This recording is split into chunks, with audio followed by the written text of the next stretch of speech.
Hello everyone. आज हम दूसरा पैराग्राफ पढ़ेंगे पांडे बेचन शर्मा जी की उसकी माँ।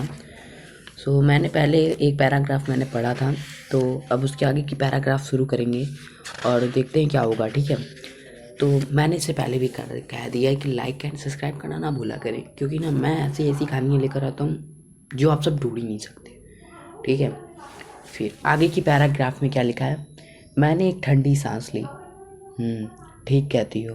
वे बातें कैसे करते हैं, कुछ समझ पाती हो? बाबू वे लाल की बैठक में बैठते हैं। कभी कभी जब मैं उन्हें कुछ खिलाने पिलाने जाती हूँ, तब वे बड़े प्रेम से मुझे माँ कहते हैं। मेरी छाती फूल उठती है, मानो वो मेरे ही बच्चे हैं। मैंने फिर सांस ली। एक लड़का उनमें से बहुत ही हंसोड़ है, खूब तगड़ा और बली दिखता है।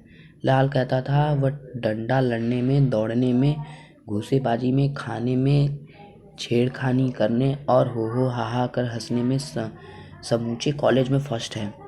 उसी लड़के ने एक दिन जब मैं उन्हें हलवा परोस रही थी, मेरे मुंह की ओर देखकर कहा, माँ तू ठीक भारत माता सी लगती है। तू बूढ़ी, वह बूढ़ी, उसका उजला हिमालय है। तेरा केस, हाँ, नक्शे से साबित करता हूँ तो भारत माता है। सिर तेरा हिमालय, माथे की दोनों गहरी बड़ी रेखाएं गंगा और यमुना का, यहाँ नाग विंध्याचल, ठोड़ी कन्याकुमारी तथा छोटी बड़ी झुर्रियाँ रेखाएं, भिन्न भिन्न पहाड़ और नदियाँ हैं। जरा पास आ मेरे, तेरे केसों के पीछे से आगे बाएं कंधे पर लहरा दूं, वह बर्मा बन जाएगा। बिना उसके भारत माता का श्रृंगार शुद्ध न होगा। जान के उस लड़के की बातें सोच गदगद हो उठी। बाबू ऐसा ढीठ लड़का, सारे बच्चे हंसते रहे और उसने मुझे पकड़ मेरे बालों के बाहर कर अपनी बर्मा तैयार कर लिया। उसकी सरलता मेरी आंखों में आंसू बनकर छा गई। मैंने पूछा, लाल की माँ, और भी वे कुछ बातें करते हैं, लड़ने की, झगड़ने की, गोला गोली या बंदूक की? अरे बाबू, उसने मुस्कुराकर कहा, वे सभी बातें करते हैं। उनकी बातों का मतलब थोड़े ही होता है। सब जवान हैं, लापरवाह हैं, जो मुंह में आता है बकते हैं, कभी कभी तो पागलों सी बातें करते हैं।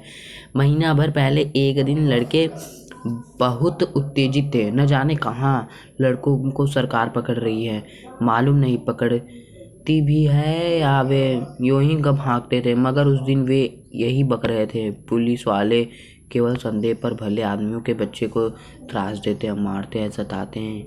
ये अत्याचारी पुलिस की नीचता है। ऐसी नीच शासन प्रणाली को स्वीकार करना अपने धर्म को, आत्मा को, परमात्मा को भुलाना है, धीरे धीरे भुलाना, मिटाना है। एक ने तेजित भाव से कहा, अजी ये परदेसी कौन लगते हैं, हमारे जो परबस राजभक्ति बनाए रखने के लिए हमारी छाती पर तोप मुंह लगाए अड़े और खड़े हैं। उफ, इस देश के लोगों के ये आंखें मुद गई हैं। तभी तो इतने जुल्मों पर भी आदमी आदमी से डरता है। ये लोग शरीर की रक्षा के लिए अपनी अपनी आत्मा की चिंता संवारते फिरते हैं। नाश हो ही इस पर तंत्रवाद का। दूसरे ने कहा, लोग ज्ञान न पा सकें इसलिए इस सरकार ने हमें रे पढ़ाने लिखने के लिए साधनों को अज्ञान से भर दिया है। लोग वीर हैं और स्वाधीन ना हो सके इसलिए अपमानजनक, मनुष्यताहीन, नीति मर्दक कानून गढ़े हैं। गरीबों को चूस कर सेना के नाम पर पले हुए पशुओं को शराब से, कबाब से मोटा ताजा रखती है। यह सरकार धीरे धीरे जोक की तरह हमारे धर्म, प्राण और धन चूसती चली जा रही है। यह शासन प्रणाली ऐसे ही अंट संट ये बातूनी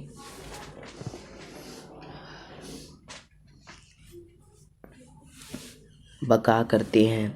बाबू, जब ही चार छोकरे जूटे तभी ये चर्चा। लाल के साथियों का मिजाज भी उसी या अल्लाह अल्हड़ बिल्हड़ मुझे मालूम पड़ता है। ये लड़के ज्यों ज्यों पढ़ते जा रहे हैं त्यों त्यों बक में बढ़ते जा रहे हैं। यह बुरा है लाल की माँ। मैंने गहरी सांस ली। जमींदारी के कुछ जरूरी काम से 4-5 दिनों के लिए बाहर गया था। लौटने पर बंगले में घुसने के पूर्व लाल के दरवाजे पर नजर पड़ी तो हाँ, एक भयानक सन्नाटा सा नजर आया, जैसे घर उदास हो, रोता हो। भीतर आने पर मेरी धर्मपत्नी मेरे सामने उदास मुख खड़ी हो गई। तुमने सुना? नहीं तो कौन सी बात है? लाल की माँ पर भयानक विपत्ति टूट पड़ी है। मैं कुछ समझ गया। मैं कुछ कुछ समझ गया, फिर भी विस्तृत विवरण जानने को उत्सुक हो उठा। क्या हुआ, जरा साफ साफ बताओ। वही हुआ जिसका तुम्हें भय था। कल पुलिस के एक पलटन ने लाल का घर घेर लिया। 12 घंटे तक तलाशी हुई। लाल, उसके 12-15 साथी सभी पकड़ लिए गए हैं। सबके घरों में भयानक भयानक चीजें मिली। लाल के यहाँ, उसके यहाँ 2 पिस्तौल, बहुत से कारतूस और पत्थर पाए गए हैं। सुना है उन पर हत्या, षड्यंत्र, सरकारी राज्य लूटने की चेष्टा आदि अपराध लगाए गए हैं। मैंने ठंडी सांस ली। मैं तो महीने से चिल्ला रहा था कि वह लौंडा धोखा देगा। अब ये बूढ़ी बेचारी मरी, वह कहाँ है? तलाशी के बाद तुम्हारे पास आई थी। जानकी मेरे पास कहाँ आई? बुलवाने पर भी कल नजर नहीं आई।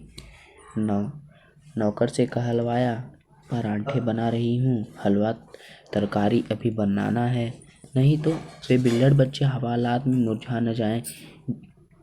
जेल वाले और उत्साहित बच्चों के दुश्मन यह सरकार उन्हें भूखा मार डालेंगे। मगर मेरे जीते जी यह नहीं होने का। वह पागल है, भोगेगी। मैं दुख से टूटकर चारपाई का गिर पड़ूं। मुझे लाल के कर्मों पर घोर खेद हुआ। तो यहाँ तक हो गया पैराग्राफ 2। अगर आपको आगे की स्टोरी जाननी है तो लाइक करें, सब्सक्राइब करें, बेल आइकन दबाना